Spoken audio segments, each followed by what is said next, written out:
Здравейте! На днешния 24 януари през 1920 година е извършено едно от емблематичните политически убийства в българската история.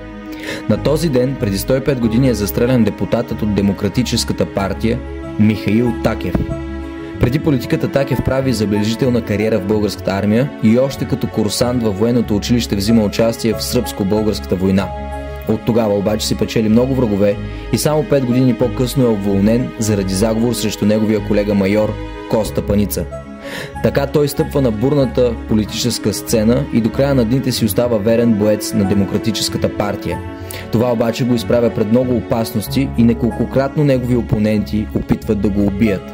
Най-известният случай е от 1897 година, когато край Пазарджик вместо него куршум улучва смъртоносно писателя Алеко Константинов.